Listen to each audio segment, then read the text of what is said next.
What's the easiest choice you can make? Window instead of middle seat? Picking a vendor who sends a great gift basket? Outsourcing business tasks you hate? What about selling with Shopify?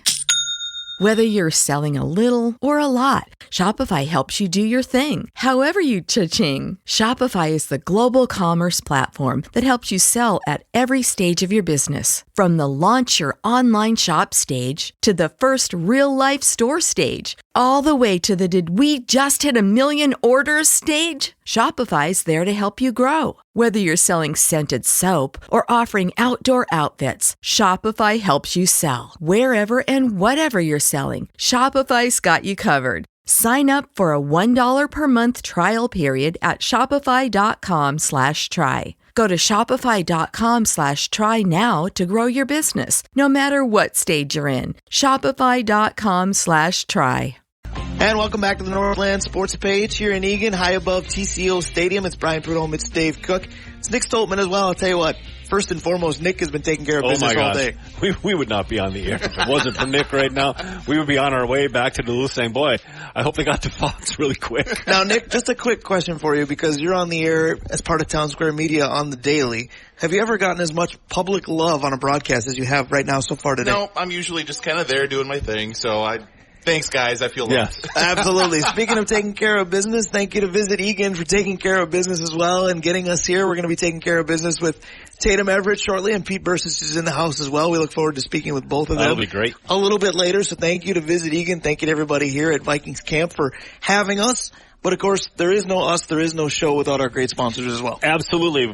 We'll start with the OG who kept us in business when there was no business going on during the COVID thing. Arola Architecture Studio. Hoops Brewing, we just had Dave on a minute ago. If you're interested in red beer, they're pouring one right now. Mike Regan at Christensen Group Insurance. The Blackwoods Group, including their locations on London Road. Tavern on the Hill in Two Harbors and in Proctor. The Mount Royal Bottle Shop. Stewart's Bite Sports and Stewart. Take two. 3, 2, and 1. Sports and Trophies. Comfort Systems of Duluth. Kohler Toyota and Kohler Hyundai. Advantage Emblem and Screen Printing. Kraus Heating and Cooling, your carrier. HVAC authorized dealer. Assisted Living Locators. You can reach them at www.assistedlivinglocators.com/Duluth. That's, if you need help, Brian, finding memory care, assisted living, independent living for your mom or your dad or family members. I mean, it's a great first spot to go. And then our newest sponsor, ABS Auto Solutions. Brian, couple things. First of all, remember, it's beautiful out here today.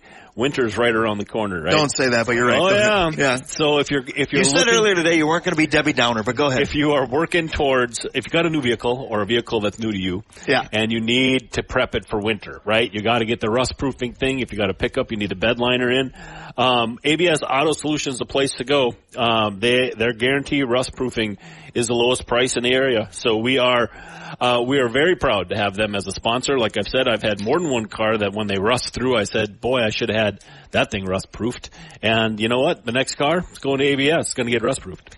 And again, if you mentioned you heard about ABS on this show, you get that discount. So tell them Brian sent you, tell them Dave sent you, tell them the Northland Sports Page sent you. That's the most important part. Today you can tell them Nick sent you. Yeah, you can tell them Nick did everything, because other than babbling on the show like Dave and I are, Nick has done everything. Now, but last time I started with, oh my gosh, you did so well in the initials tournament. How did you feel? I talked to you Monday. You doubled down. You were excellent on Monday. Thank you so much. Yeah. Well, my showing the first time was, the tournament wasn't going to go. You didn't get shut out. You didn't get Rosie or Audra. Right, which is why I guess I was able to play this year, right? Because I didn't get shut out and eliminated. And then when I got 2, I was like, okay, cool, I can play again. And then just to have an opportunity to win was just crazy. Yeah. But, I walked a little, with my head a little higher in the building this week. I didn't realize how many people were fans of the show. You said your phone was blowing up. I was one of those guilty parties. Yeah, my phone was blowing up. Everyone, cafeteria would stop me, and tell me, oh my God, I can't believe, Yeah.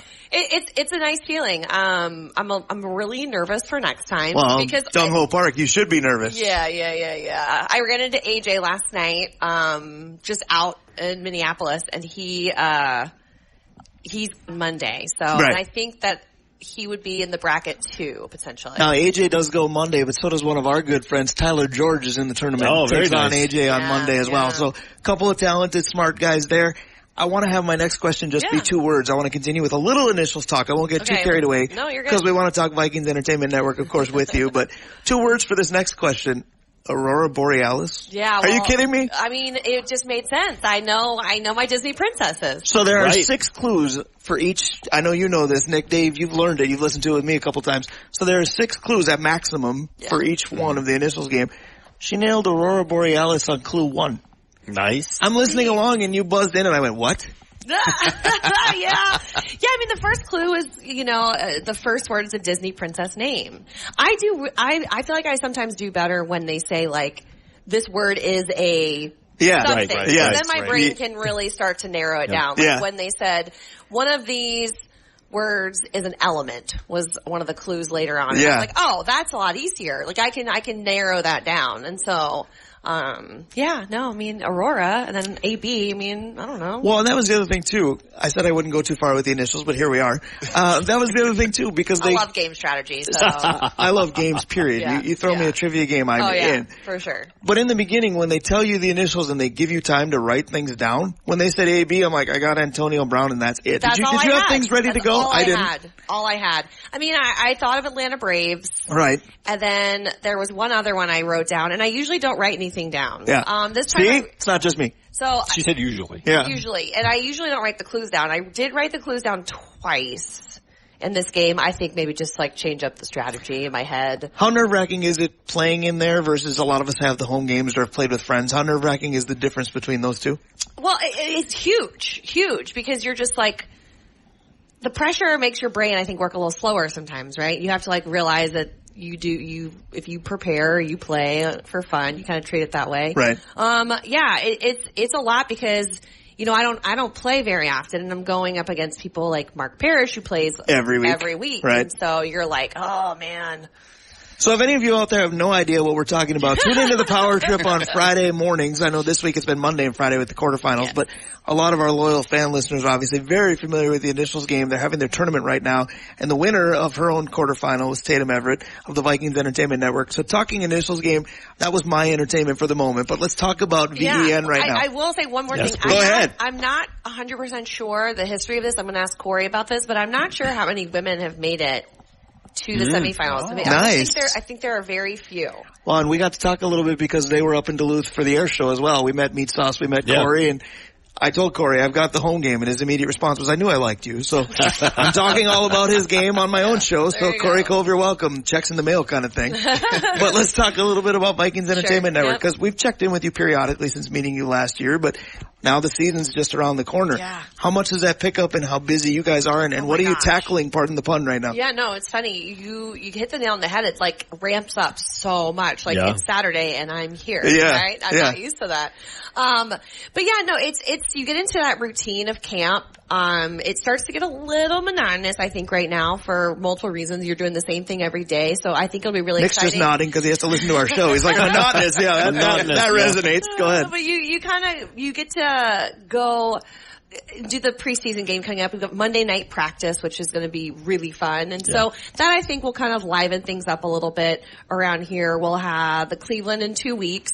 So it's just go at this point. I think so far the team has had a good camp. Like most of the injuries that have happened don't seem to be super severe. I mean, knock on exactly. So I know, the cornerback room obviously a little light, shrunk a little bit. Yeah. I mean, Mekhi Blackman ACL on the first day of practice. So sad. Was just not, right? Yeah, that was not good. And, someone that you really were going to count on to be a really big part of that room. So that was a little sad. But I think that if anyone can figure out how to restructure that room, and they've brought in a lot of, I think 4 corners or defensive backs in the last few weeks. I was going to say every other day we're seeing somebody else in some way. Yeah. So they're just kind of like, finding what works, and that's really what this camp is all about. So you welcomed us back when this started because we're now at training camp for our second time. You mentioned on your end from a work standpoint, it gets a little monotonous. But what about folks that might be listening that have never been here? What do you recommend people do as they take in a day at training camp? Oh, wow. There's so much to do. I mean, today alone we have rescue dogs, which is nice. Oh, cool. This is my favorite day of camp. Don't send me there. I'll come home with a third dog. My wife will be like, what did you do? And then say thank you. But yes, exactly. There's a great family zone you guys have a great view of right down there where kids can play in games. They throw footballs after practice. The players will sign them and throw footballs after practice. There's a chance to do autographs. There's food and beverages everywhere.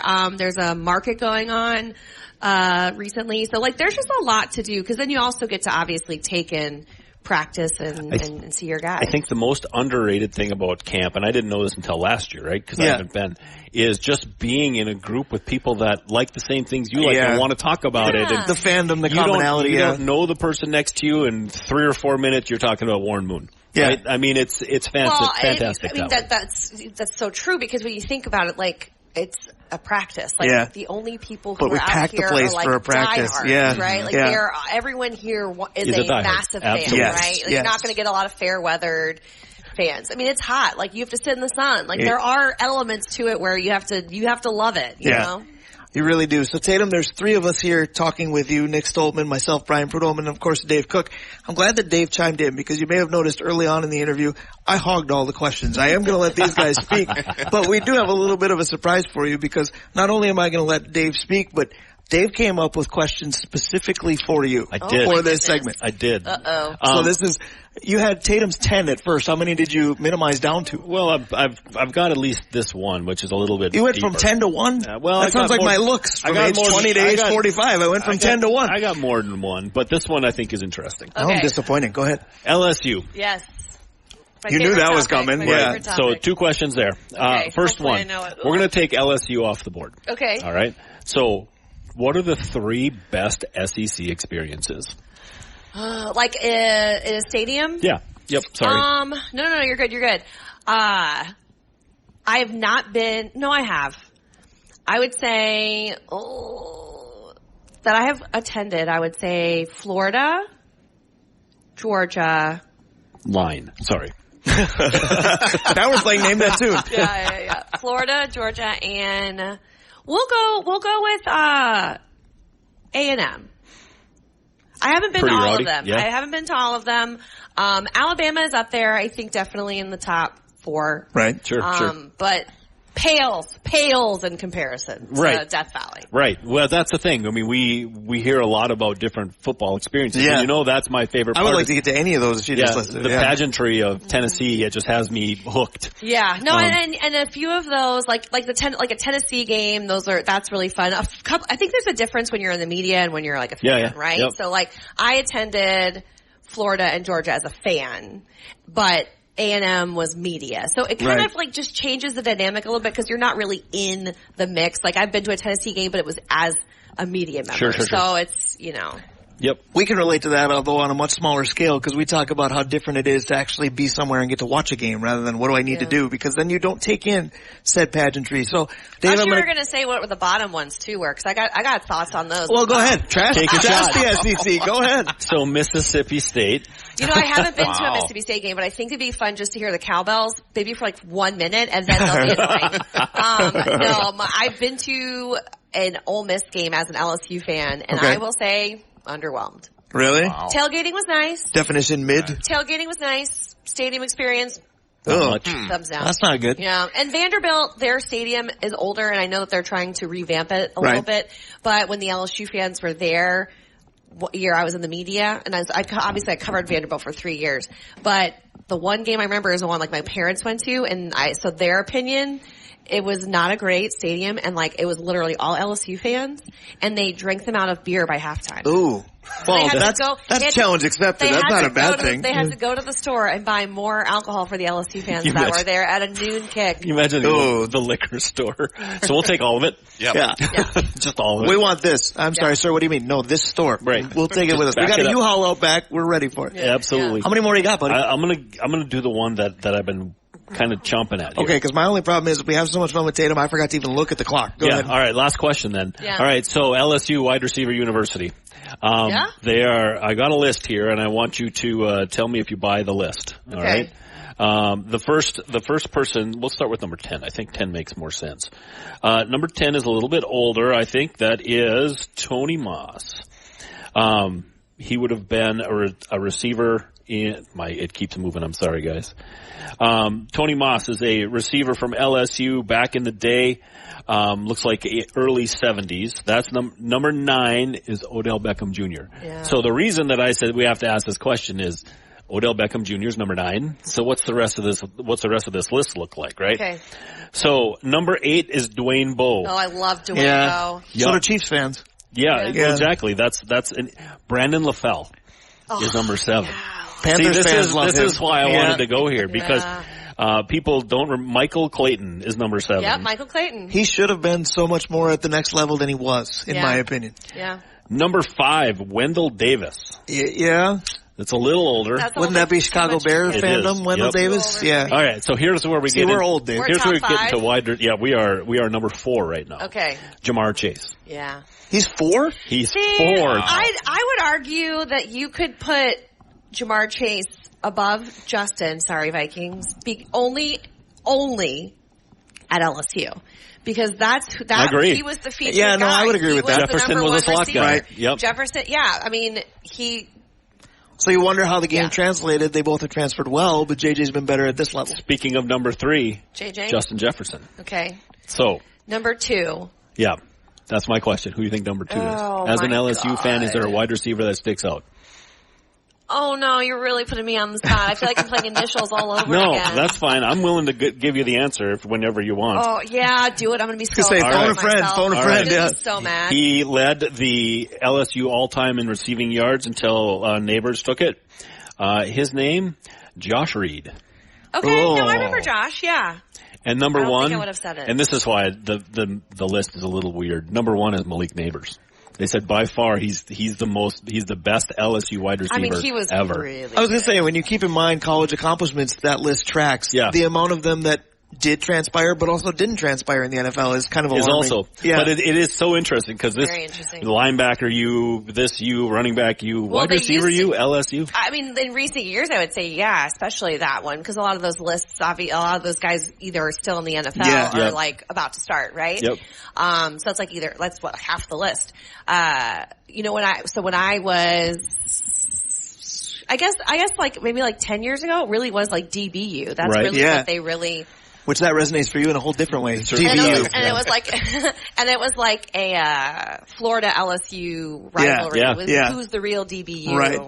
So. Yeah. Well, that's interesting, and I think that Tatum's 10 could really catch on as a segment if you want to do that with us periodically throughout the season. I love joining you guys anytime. Well, we appreciate it, but tell folks listening what they can expect and where they can find all the things that VEN, Vikings Entertainment Network, puts out. We are super busy right now. We've got a lot of mic'd ups coming out. We have the daily highlights that you can see, the press conferences for all those hardcore fans. And then also we have we're currently doing a show every week, Training Camp Weekly, where I'll have a guest with me every time. But the Monday night practice will be on Fox 9. I don't know if you guys We'll find a way. We can stream that. Yep. So we'll be airing that live on Fox 9 from 7 to 8:30 on Monday night. So that's really exciting. But I mean, you never know what's going to pop up on the Vikings.com Vikings app. I'm going to give a note for one they should go watch. You did a pick 6 the other day. I did. Yes. Where it was good catch. Yes, that pick 6 going onto the field and having the guys answer right there. That was awesome to watch. Awesome. I'm really glad I mean, pick 6 has evolved a lot over the years if you've been watching Vikings content.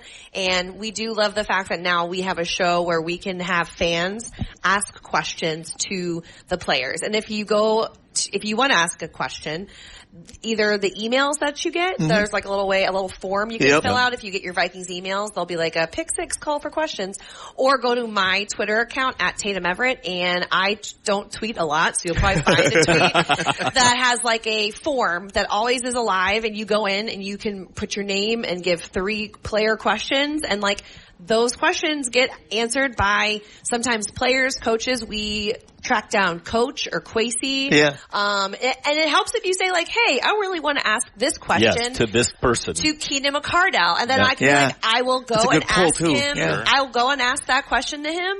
No problem. So like, it's your direct connection, which is just so cool. You'll have Dave and I emailing in going, Tatum, we got another question for you. The thing is if you liked Brian Robison's 97 questions. Yeah, I was this pick 6 that we did the last time. It was as close to that. I mean, if you didn't think pick 6 was your deal, you need to watch it because it's more like 96 questions exactly. Yeah. So. Absolutely. So excellent stuff from you as usual. Good luck in the next round of the initials tournament. Thank you. I'll be listening. I'll probably be texting, win or lose. Yeah, that's fine. Totally fine. I might respond a little bit later if I lose. Well, I was going to say, we'll bask in the victory, and if you lose, I might hold off. I might give you a day. Be like, well, how'd that feel? No, I mean, look, if it's against a Jeopardy champion and the greatest player of all time to play initials, if I lose that way, that's okay. You're in really good company. Thank you for letting us be in your really good company today. We appreciate it. Appreciate you guys. Absolutely. We'll be back on the Northland Sports Page live from TCO in Eagan. We continue shortly. Stick around. And welcome back to the Northland Sports Page. Brian Prudhomme, Dave Cook, Nick Stoltman, Pete Bercich will be putting a headset on here shortly. It's going to be a major honor to have him. We're bumping in with Bust a Move. I promise you I will not be doing that. I just hope to get out of this chair at some point. Nobody wants to see me dance. What's the easiest choice you can make? Window instead of middle seat? Picking a vendor who sends a great gift basket? Outsourcing business tasks you hate? What about selling with Shopify? Whether you're selling a little or a lot, Shopify helps you do your thing, however you cha-ching. Shopify is the global commerce platform that helps you sell at every stage of your business. From the launch your online shop stage to the first real-life store stage, all the way to the did we just hit 1 million orders stage. Shopify's there to help you grow. Whether you're selling scented soap or offering outdoor outfits, Shopify helps you sell. Wherever and whatever you're selling, Shopify's got you covered. Sign up for a $1 per month trial period at shopify.com/try. Go to shopify.com/try now to grow your business, no matter what stage you're in. Shopify.com/try. Dance at all, but we'll be dancing a different tune here because of Pete Bercich. There's such a myriad of topics we could discuss. The art of playing linebacker, the art of playing analyst, the art of trying not to or going ahead and stepping on PA on the regular. I was going to say the art of having to work with PA every day. We'll talk to him about a question we should ask Vencie Glenn next. It's not that bad. Oh! God, you can't ask him that on the radio. Okay. I was going to say, if you've got one for us, tell us later, but Vencie will be. Vencie's on right now. Vencie's a regular on our show, and he'll be on the phone during the last segment, Vencie Glenn was, he was a crusty vet when I showed up in 94. And he was a Tony Dungy guy and played in that system. I mean, he was very good, unbelievably good football player, but just a leader. You know, we had guys like him and Jack Del Rio. Yeah. There were a lot of guys like that on the team at the time. Brad Culpepper. Yeah. Vencie brings Brad up quite a bit. There's an underrated. Good old number 77, Brad Culpepper, without a doubt.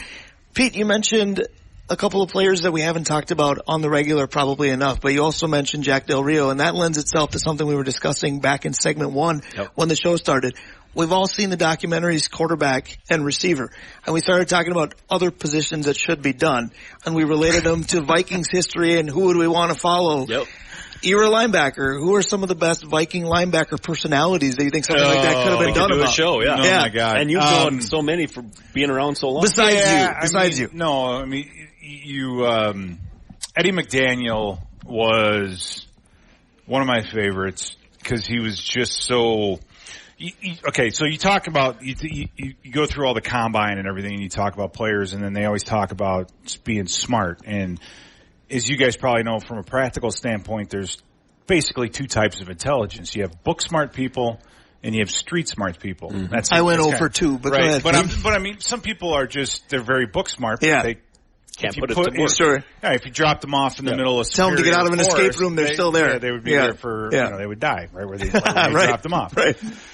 So Eddie never claimed to be a book smart guy like a Kylie Wong. The Stanford guys, Napoleon Harris, the guys like that went to good schools, they have a tendency to see too much, ask too many questions, too many what ifs. Yeah. Right. Instead of reacting. Instead of just living in it. They bury themselves in detail. And Eddie was just like, tell me what I need to know. right? Like when he made an interception, if he cut back the middle of the field, I remember Tony Dungy saying, you don't want to, you know, on film with the laser, you don't want to go this way because there's nothing but pain. Right. Over here. And he's like, okay, pain that way, I go this way. Right, I go to the sideline. It's just, but Eddie he was just such a good guy, character, hardworking guy, and just quiet. But Jack Del Rio was another great stoic kind of Viking type personality. Studwell would have been a great that was guy. the first one I thought. You know what I mean? Because he's just such a tiny head, little tiny head. I'll never forget the day Mike Tice had he came out and had the little tiny helmets that they sell. Oh yeah, right? You know, the mini helmets. Sir. He brought one into a staff meeting one day and he held it up and he goes, "We got the Scott Studwell replica helmet." You know what I mean? Stud didn't. He laughed about it, but yeah, he's. Carlos Jenkins. Oh yeah. Bobby Abrams, who was from Michigan. BA every team has an angry guy. Yep. Right? You got one guy who's just angry. Yeah. And, Keith Newman was the angry guy when I was coaching, but Bobby BA was the angry guy when we were playing. And I saw him at the alumni reunion. He was there. And he's like a principal in school and just smiling and happy. And I'm like, talking to his wife, I'm like, where the hell was this guy 20, 30 years ago? He was just angry all the time. Or he gets to flip the switch, don't get sent to the principal's office, or you see that other side. Right? He's just like, I'm not angry. That's just how he looked. Some guys just look that way, right? We are chatting with Pete Bercich and Nick. I hope you're enjoying this because you think Dave and I pull names out you don't hear very often. This is like heaven for us right now to hear the names that Pete is referencing. Pete, a lot of linebackers made their hay on the special teams units as well. When you look at the new rules this year with whatever in the world the kickoff even is, how do you think that affects special teams play in general? I hopefully it'll make guys more relevant. It'll make a kickoff return, position, because that was always one of the easiest ways for receivers or offense, running backs to make a football team was to be the returner. You have to trust, as a coach, you have to be able to trust your return guy to make good decisions, whether or not to catch it, let it hit the ground, punt return especially. But to have a guy that, maybe is talented, and is explosive, but can't handle the getting 30, 40 handoffs a game, just doesn't have that durability, but still dynamics. So that hopefully, I just hope in some way that position, that returner position becomes relevant, again. And it's gonna bring some more, I think, bigger bodies and some D linemen on the field. It's a way for the coaches. You know what it does? It really gives them something to worry about. Fair enough. Fair enough. It gives the head coaches something. You know how they are. It's like the Cold War. Right. I think they're doing this, and what are we doing on that? It's just, they need to be high strung, exactly. Right? Just give them something to worry about. Give them something to be creative, and we'll see. I know seeing it from the Hall of Fame game, it looked weird or awkward. Did. Yeah. But then again, we'll get used to it. Dave, I got to go to you because you have a lot in common with Pete in the sense that you both formerly played the game, but then you both play the role of analysts to play-by-play guys that love to talk a lot. And we both step over our... You do that for me, and then Pete works with PA. Now, Pete, we got to tell you that we've done this show for almost 7 years. PA's probably been on 30% of those shows, so he's used to this. But Dave, go ahead. I know you've got questions galore. Oh, I really do. Pete, one of the things that Brian was telling you about the linebacker bit we were doing, but we went ahead and said we think one of the greatest Minnesota based shows like that would be Coach. And the thing is, we talk Bud Grant all the time, so we took him out of it. Yeah. Now, if you were going to pick 4 coaches to sit in a room and just listen to them talk to each other, right? So personality is going to matter. Yeah.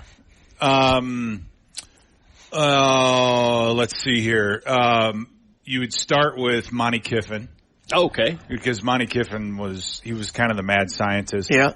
I'd love to see Monty, Tony, Dungy, Denny Green, and maybe Tom Alvadati, just to have a grumpy old guy in there.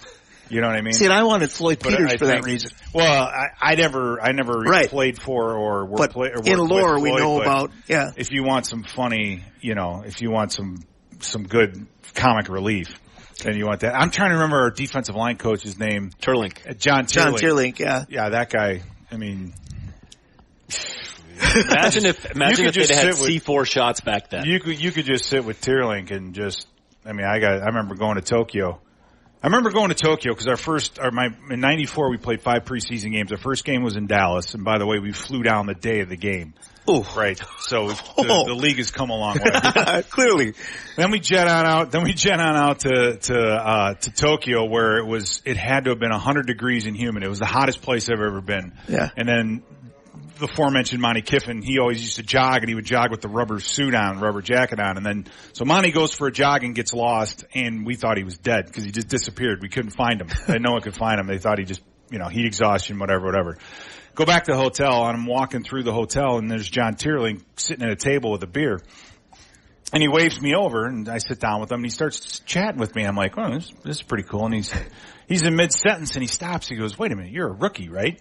I said, yeah. He goes, get the hell out of here. Come on, get. I can't be seen talking to you. I'm like, oh, okay, but that was life, back then. But JT was awesome. He was a character, yeah. Oh.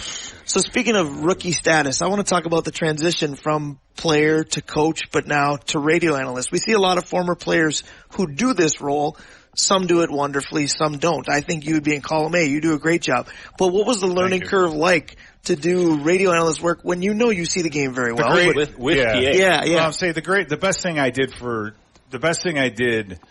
not that I chose the career of analyst, it kind of just... It chose you. It just kind of was being at the right place at the right time, was coaching. Coaching 90% of what I do when I'm in the booth watching the game is from coaching.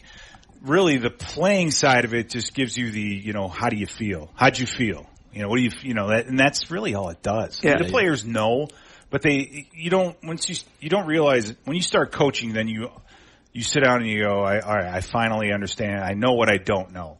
And there's just so much even if you're a smart player, you've been around, played a long time, you just don't know. And when you start coaching, you learn all that. And I think and this is something that I was thinking about going into camp this year, and if I see Coach O'Connell, or interview him, just ask him that question.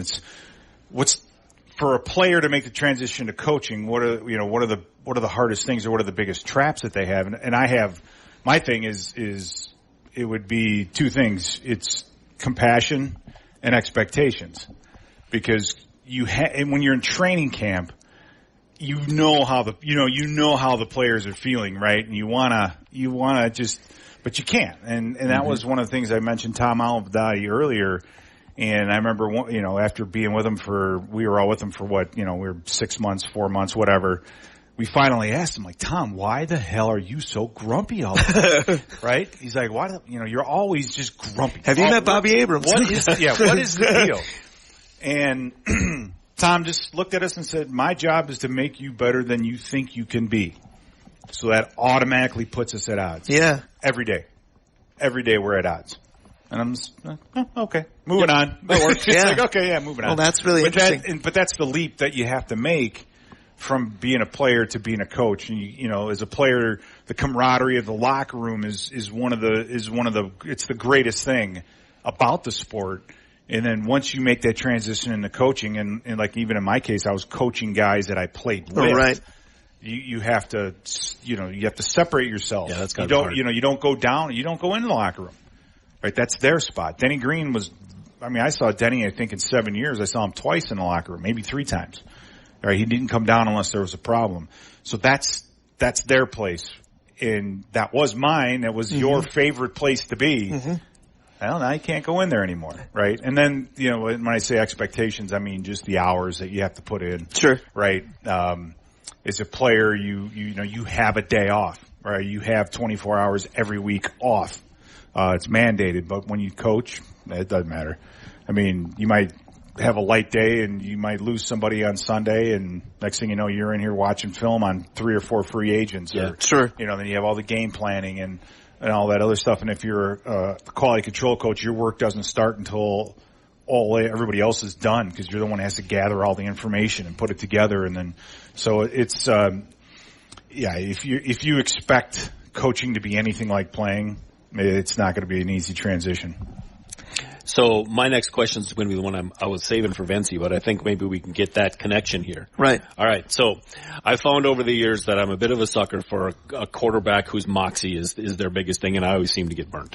But my question for you then, the most important trait for a quarterback when you're looking at him, as a coach's point of view, I've got some options. We're starting with arm, then we go to football IQ, then the it factor. Yeah.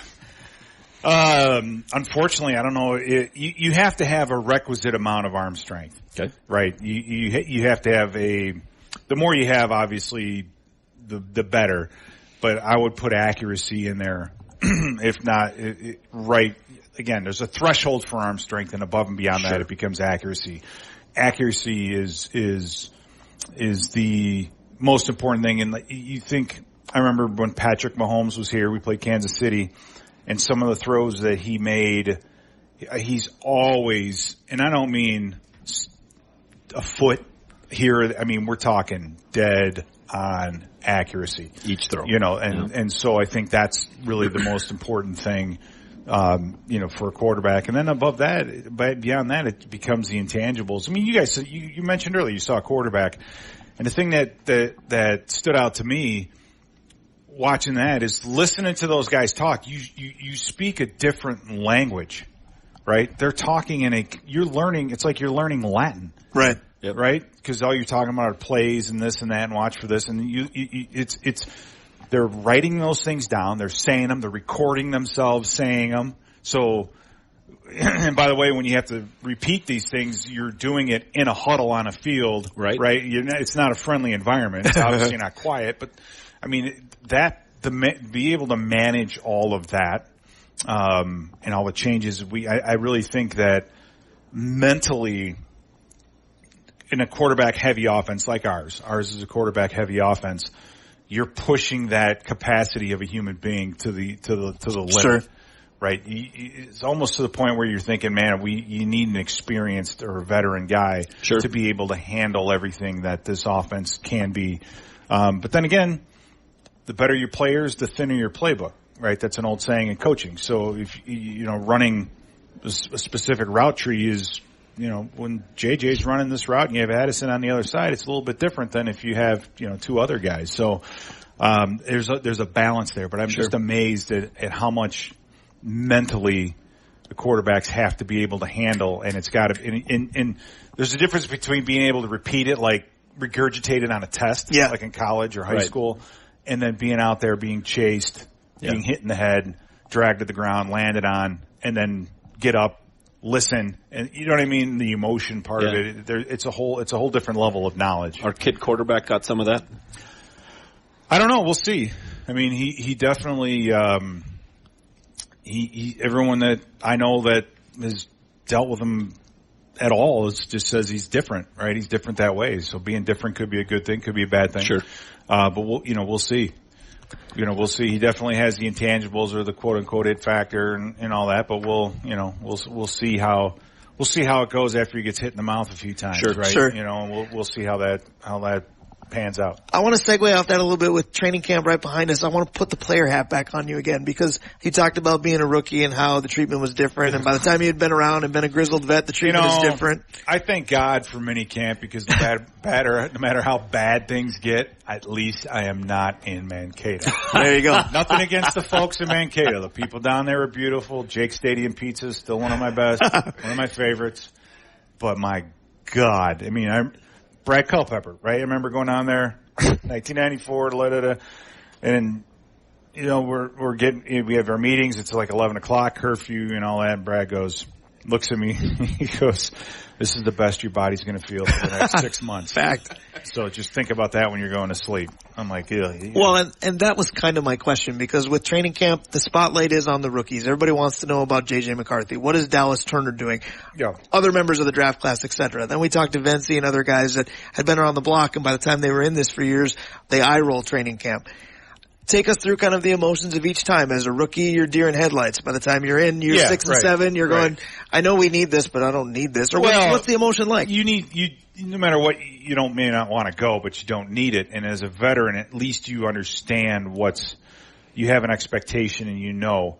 There's a difference. It's a subtle but hugely important difference when you're a rookie and you have a practice in the morning and then you eat, you maybe take a quick nap, and then you have meetings for an hour and a half, then you have an afternoon practice, then you eat dinner, then you go back and you have special teams, and then you watch all the film of that day, and then as soon as that's done, you start with install for the next day. So you have to sit there and go, okay, I made these mistakes, I can't make those again. By the way, we've got all this new stuff going in, and I have to have this memorized for day 2. Yikes. Right? So when you're done and you go back, you're looking through your playbook, you're spending time in that, whereas the veterans are out playing cards. And that was always something the coaches would say, don't get caught in the Boo-Ray games and doing all that from 11 till midnight or whatever. Get in your playbook, because as a veteran, at least you know the system. At least even if you've been somewhere else, you understand how an NFL defense runs. Yeah. What is cover 2? What is cover 8? What is all this stuff? What is it? And you have a huge advantage that way. And I remember when I'm talking to Ivan Pace last year, and when he got here just before camp, I'm like, this is going to be the worst year of your professional career. Meaning that everything's new. Mm-hmm. You're going to have to play in all the preseason games. You're going to have to study your playbook every night. But every year after this, it just gets easier and easier. Now, your body's going to eventually feel a little bit worse and worse and worse. However, mentally, the grind becomes less. Right. Becomes less of a grind. The physical grind is not what it used to be. Right. So much of what we did was just to weed out the people that can't handle it. Right. I look at it this way.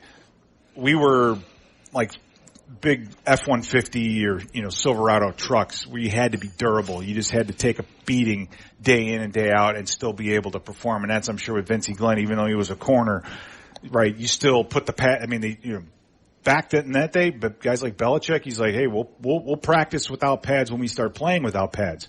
I mean, it's brutal. Some of the stories, 2.5 hours, every day, twice a day, just beating the living daylights out of each other. These guys now are they're more like, Bugattis and Ferraris. Right. Where they perform better, but physically they're more temperamental, right? You can't play at 90% anymore. Right. You've got to be at 95, 98. And so if you tweak a hamstring and you lose a half a step, back in our day, you could still play, right? You could still do things. Nowadays, I think that the game is so physically demanding and so fast and such, so athletic because it's spread out more now, right? It's not compact as much and running the ball. Right. It's spread out, right? The game, you're out in space. You have 5'10" wide receivers now. Jordan Addison, Jordan Addison, I'm not saying he couldn't have made it back because we had David Palmer, but you wouldn't have drafted a guy like that in the first round. You wouldn't have. He's too small. He'll never survive, right? But in this day and age, you can utilize those talents. So it's opened the door for athleticism. So you just have to be more athletic today. They train that way now and everything. So it's a different game. It's not that it's better or worse. It's just different. This is different. Absolutely. You mentioned guys that couldn't handle it. I'll tell you what, I could handle hours of this. Yes, Unfortunately, our commercials say otherwise. We got to get to Vencie Glenn, but Pete Bercich, this was amazing. Thank you very much. Ask Vencie Glenn about what happened at the end of the rookie show in 1994. All right, we will lead off with that. He's feeding us questions for the next segment. I hope to do this again. This was great. Pete Bercich is joining us on the Northland Sports Page from Egan. Stick around. We'll be right back. Welcome back to the Northland Sports Page, final segment of a show that has just whipped by here in Egan, but the fun that we've had. Thank you very much to Nick Stoltman for making sure that we survived all of this. Thank you to Tatum Everett. Wow, thank you. Is your vehicle stopping like it should? Does it squeal or grind when you brake? Don't miss out on summer brake deals at O'Reilly Auto Parts. O'Reilly Auto Parts. To Pete Bercich for the experience we just had as well. Yeah, no, that was great, and it'll be fun to talk to Vencie about our experience with Pete because we kind of tied the two together. There was part of me, speaking of tying the two together, I wanted to. Yes. I wondered if Pete would have just stayed in the chair and finished the show with us because we mentioned Vencie Glenn, who's going to join us by phone here in a matter of seconds, and Pete Bercich just lit up with conversation pieces, stories. I heard that there was a picture taken of the interview sent to Vencie. So, Vencie, apparently, first of all, good morning, but you know what we've been up to, and thank you for joining us again, my friend. Oh, good morning. Good to talk to you guys. It's been a minute. It has been, and we can now welcome you back pretty much for the duration because football season is here. And you and I were texting earlier this week. I said, well, Vencie, I know you haven't been on in a while, but you might as well prepare for about 5 months straight of us talking to you now. But Pete Bercich, it sounded like he wanted to. Now, if you can't tell this story on radio, please don't. But Pete Bercich told us to lead with, ask Vencie Glenn what happened after the rookie in 1994 showcase in 94 for you. Man, you tell me what happened. All right. He said, I can't remember. You tell me what happened. He said something about you ran up to the front of the stage with a couple dollars. Bottles? Dollars. Like $1 bills. And if you want to plead the fifth and leave it there, that's fine too. We're good. I cannot confirm or deny. There you go. That's perfect. I need to see the proof. That's perfect. That's perfect. So we've only got 4 minutes here today, so we're going to go rapid fire with some questions for you. But I want to start with guys that play in the defensive backfield that get acquired this late in the game because we open in basically a month. And we know because of tragic circumstances that the Vikings defensive backfield is thinned out. So just about every other day here, we're seeing people brought in. We're seeing people signed. How difficult is it to learn a defensive backfield system, if you will, with not a lot of time to do it? I think it's kind of difficult because it's a big communication thing. And if you don't know a player back there personally or know what their capabilities are other than seeing them on film maybe in the past, it gets difficult. But the terminology and making sure you're on the same page, it's probably the hardest thing, just getting comfortable with the guys you players playing with. So as difficult as it's going to be, is there a certain trait or a certain aspect that you say, I've got to know at least this to make it go? Is there something that you prioritize? Learn this first and the rest will hopefully come later. Yeah, well, I just think if they can grasp the system. You know, it all depends on the defensive coordinator and what kind of system he has and what kind of system you're coming from and used to.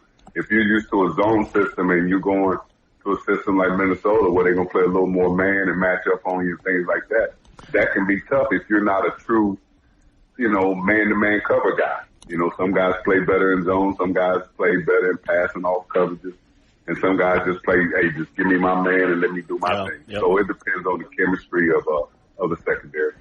No question about that. I want to give you a question that we did give Pete Bercich about kind of the aura of training camp, depending upon where you're at in your career. Because when we mentioned your name to him, he said, Vencie was a veteran when I showed up. And we know how much the rookies are spotlighted in training camp. Everybody wants to know what they're doing. So when you're a rookie, it's deer in headlights. When you're a veteran, it kind of is a grind on you. Take us through kind of the different emotions, and please keep in mind I've got less than 2 minutes. I owe you a good segment next week. Yes, you do. Okay, well, being a rookie, you're on the fly. Everything's on the fly. Everything you do, the meal prep, going to meetings, going to practice, just trying to learn the system, you're on the fly. Being a veteran, you know where you're coming into, and you're trying to elevate that level and getting yourself mentally prepared for the season because you know what it entails. And you know the guys that you've been to war with in the past, and you might not have a couple of them guys. So now you're looking at the young guys who can step up, who can we have confidence in, and keep the system rolling. So it's two different mindsets, but it's all one cause, and that's just to be a good secondary. Well, Vencie Glenn, you are excellent as usual. We owe you a long week and in many weeks to come. But thanks to everybody here at TCO. Thanks to the Vikings. Thanks to Visit Egan. Thank you, Vencie Glenn. Thank you, Pete Bercich. Thank you, Tatum Everett. Thank you very much, Nick Stoltman. Vencie, part of Drawing Lines, courtesy of Roll Architecture Studio. Thank you to our sponsors and listeners. This has been a blast. Yep. Vencie, we'll chat in a week. Thank you, man. Okay. Take care, guys. Absolutely. Northland, have a good weekend. Catch the Harbor Monsters. Monster Weekend kickoff is next. The game is at 7. We'll see you soon. If you're a facilities manager at a warehouse and your HVAC system goes down, it can turn up the heat, literally. But don't sweat it, Grainger has you covered. Grainger offers over 1 million industrial-grade products for all your operations, including warehouse HVAC maintenance. And even better, they offer access to experts and fast delivery, so you and your warehouse can both keep your cool. Call 1-800-GRAINGER, click Grainger.com, or just stop by. Grainger, for the ones who get it done.